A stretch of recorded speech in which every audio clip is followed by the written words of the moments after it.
ಕಾಲದ ಸುನಾಮಿಗೆ ದೂಡಿರ್ತಕ್ಕಂಥದ್ದು ಬಹಳ ಸತ್ಯ. ಕಾರಣ ಕಳೆದ 3 ವರ್ಷಗಳಿಂದ ನಾವು ನೋಡ್ತಾನೆ ಬಂದಿದ್ದೇವೆ. ಎಷ್ಟು ಪ್ರತಿ ವರ್ಷವೂ ಕೂಡ ಸಾಲದ ಹೊರೆ ನಮ್ಮ ಪ್ರತಿಯೊಬ್ಬ ಕನ್ನಡದ ನಾಗರಿಕನ ಹೆಗಲ ಮೇಲೆ ಹಾಕ್ತಾ ಇದ್ದಾರೆ ಅಂತಕ್ಕಂಥದ್ದು ಬಹುಶಃ ಇವತ್ತಿನ ಈ ಒಂದು ಬಡ್ಜೆಟನ್ನು ನೋಡಿದಾಗ, ಮೊದಲನೇ ವರ್ಷದ ಬಡ್ಜೆಟ್ಟು 1 ಲಕ್ಷ ಕೋಟಿಗೂ ಹೆಚ್ಚು ಮೀರಿತ್ತು ಸಾಲ.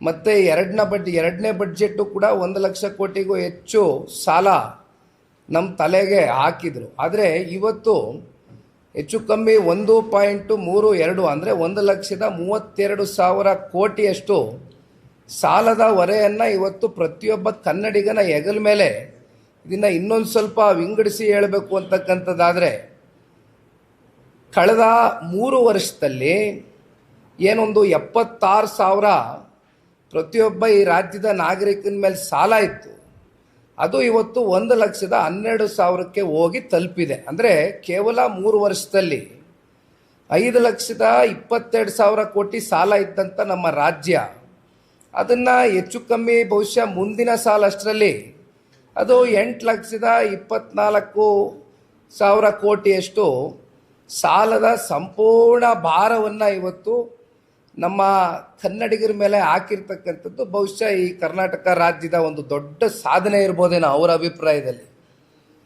ಆದರೆ ಇವೆಲ್ಲವನ್ನು ನೋಡಿದಾಗ ಒಂದು ನಮಗನ್ಸಿದ್ದು, ಇವತ್ತು ಯಾತಕ್ಕೋಸ್ಕರ ಈ ಒಂದು ಕಪ್ಪು ಪತ್ರವನ್ನು ನಿಮ್ಮ ಮುಂದೆ ಬಿಡುಗಡೆ ಮಾಡಿದ್ವು, ಈ ನಾಡಿನ ಕನ್ನಡಿಗರ ಒಂದು ಧ್ವನಿಯಾಗಿ ಇವತ್ತು ಜನತಾದಳ ಪಕ್ಷ ಕೆಲಸ ಮಾಡ್ತಾ ಇದೆ.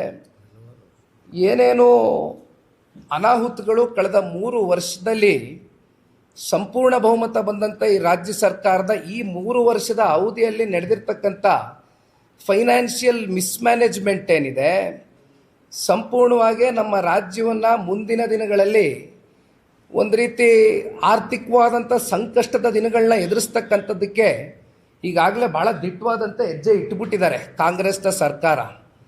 ಹಾಗಾಗಿ ಇವತ್ತು ಎಕನಾಮಿಕ್ ಚಾರ್ಜ್ ಶೀಟ್ ಅಂತಕ್ಕಂಥದ್ದು, ಈ ಒಂದು ಬುಕ್ಕನ್ನು ಇವತ್ತು ಏನು ನಾವು ಒಂದು ಕಪ್ಪು ಪತ್ರ ಅಂತಕ್ಕಂಥದ್ದನ್ನ ಯಾಕೆ ಕರಿತಾ ಇದ್ದೇವೆ ಅಂದರೆ, ಸಾಮಾನ್ಯವಾಗಿ ಯಾವುದೇ ಸರ್ಕಾರಗಳು ಅವರಲ್ಲಿ ವಿಶ್ವಾಸ ಇದ್ದಂಥ ಸಂದರ್ಭದಲ್ಲಿ ಶ್ವೇತಪತ್ರವನ್ನು ಹೊರಡಿಸ್ಬೇಕಾಗ್ತದೆ, ಒಂದು ವೈಟ್ ಪೇಪರನ್ನು ಬಿಡುಗಡೆ ಮಾಡಬೇಕಾಗ್ತದೆ. ಕಾರಣ ಇಲ್ಲೇನು ಮುಚ್ಚುಮರೆ ಮಾಡ್ತಕ್ಕಂಥದ್ದೇನಿಲ್ಲ, ಇದು ಜನರ ದುಡ್ಡು, ಜನರ ತೆರಿಗೆ ದುಡ್ಡು. ಇದನ್ನು ನೀವು ಜನರ ಮುಂದೆ ಹೊರಗಾಕ್ತಕ್ಕಂಥದ್ರಲ್ಲಿ ತಪ್ಪೇನಿಲ್ಲ. ನನ್ನ ಅಭಿಪ್ರಾಯದಲ್ಲಿ ಜನರು ನಮ್ಮ ಆರ್ಥಿಕ ಪರಿಸ್ಥಿತಿಗಳು, ನಮ್ಮ ರಾಜ್ಯದ ಏನು ಸತ್ಯಾಸತ್ಯತೆ ಇದೆ ಅದನ್ನು ಅವ್ರ ಮುಂದೆ ಇಡಬೇಕಾಗಿರ್ತಕ್ಕಂಥದ್ದು ಯಾವುದೇ ಒಂದು ರಾಜಕೀಯ ಪಕ್ಷ ಆಗಲಿ, ಯಾವುದೇ ಒಂದು ಸರ್ಕಾರ ಆಗಲಿ, ಅದರ ಜವಾಬ್ದಾರಿ ಇದೆ. ಬಹುಶಃ ಹಿಂದೆ ನಾನು ನೆನೆಸ್ಕೊಳ್ಳಿಕ್ಕೆ ಇಷ್ಟಪಡ್ತೇನೆ, ಮಾನ್ಯ ಹಿಂದಿನ ದಿವಂಗತ ಈ ರಾಜ್ಯದ ಮಾಜಿ ಮುಖ್ಯಮಂತ್ರಿಗಳು ಎಸ್ ಎಂ ಕೃಷ್ಣರವರು ಈ ಹಿಂದೆ